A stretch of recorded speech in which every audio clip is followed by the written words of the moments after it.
খালেদা জিয়াকে ক্যান্টনমেন্ট থেকে বের করে দিল। কোমরটা ভাঙতে হবে সেনাবাহিনী, ভারতকে খুশি করতে হবে। বিজয় মেসাকার হইল, কারণ বীর প্রতীক, বিপিএম, রাইফেল পদক, 3টা খেতাবই খালেদা জিয়া আমাকে পড়াই দিয়েছে। আর আমি শহীদ ব্যক্তিদের খুবই পছন্দ করি। বিজয় মেসাকার হইল অল্প কিছুদিন পরে, 9 সালে শুরুতে বেশ ভোকাল ছিলাম, এটা মানা যায় না। এখানে ভারত জড়িত, আওয়ামী লীগ পুরোপুরি ল্যান্ডে জড়িত। তার চেয়ে বড় হৃদয় বিদায় হলো মনে করেন সেনাবাহিনীতে দায়িত্ব পালন ঠিক মতো করে নাই। এরপরে র্যাব যেটা করার কথা ছিল, র্যাবটা যে ঠিক মতো কাজ করতো, তার দায়িত্ব পালন স্পটেও ছিল, কিন্তু কাজ করতে দেওয়া হয়নি। এটা ছিল খুব দুঃখজনক। আমাদের মেজর জেনারেল রেজানুর ওই সময় ছিলেন উনি কর্নেল, উনি চেইন অফ কমান্ড ব্রেক করে ফেলছেন। র্যাবের chain of command home ministry, উনি ওটা ব্রেক করে তার সিদ্দিকি চেইন অফ কমান্ডে গেছেন, যেটা সম্পূর্ণ অন্যায়। এই একটা ভদ্রলোকের জন্য আমরা 57 জন অফিসার হারাইছি। হয়তো একজন মারা গেছে, মেজর সালাম প্রথম মারা যায়। এইবার ক্ষমতা শুরুতেই আমার কোমরটা ভাঙতে হবে সেনাবাহিনী, ভারতকে খুশি করতে হবে। ভারতের মনে করেন 2টা ঘটনা, রৌমারি এবং পাদুয়ায় বিপর্যয়, সেনাবাহিনীর মনোবল খুব নিচে, এটা উপরে ওঠানো দরকার। আমাদের অনেক অফিসার চাকরি হারা, এগুলি নিয়ে কথাও বলতাম। এরপর মনে করেন খালেদা জিয়াকে ক্যান্টনমেন্ট থেকে বের করে দিল। বের আপনার করতে পারেন আইনগতভাবে, বাট আপনার একটু আস্তে ধীরে যাওয়া উচিত ছিল। কারণ আপনি একটা রক্তক্ষরণ করছেন, তার রক্ত শুকায় নাই, এর মধ্যে অনেক অফিসার তা খেয়ে ফেলছেন।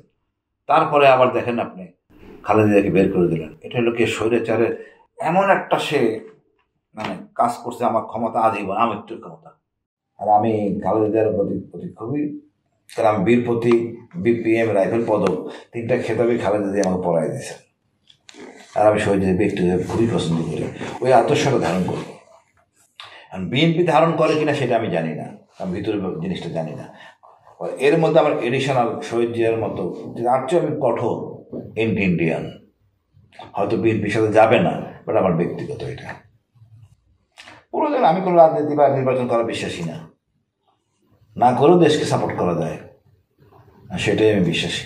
যদি সংস্কার ঠিক মতো না, আপনারা যদি কন্ট্রিবিউট করতে না পারেন, রাজনীতি করে কী করবেন? আপনি কি মনে করেন না আমার তো লাকসাম ওই এলাকার যে ছেলেটা কষ্ট পাইছে, এত বছর জেল খাটছে, নির্বাচন করছে, তার অধিকার আমার চেয়ে বেশি, তাই না?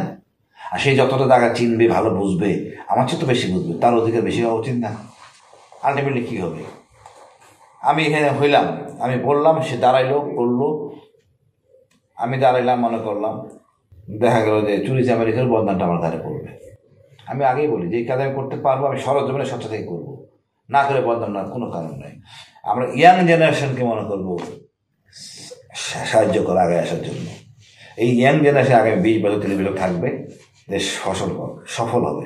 সেই পর্যায়ে ভিন্ন কথা, সেই জন্য তো আমার নির্বাচন করা দরকার নেই। আর সেটা হওয়া উচিত বিনা পয়সায়, টাকা নেয়া আপনি করবেন না, উচিত না। দেশপ্রেম হবে কি কোনো কিছু চাওয়া পাওয়ার ঊর্ধ্বে, এখানে কোনো টাকা পয়সা না, যতটুকু দরকার না নিয়ে ওইটুকু হওয়া উচিত।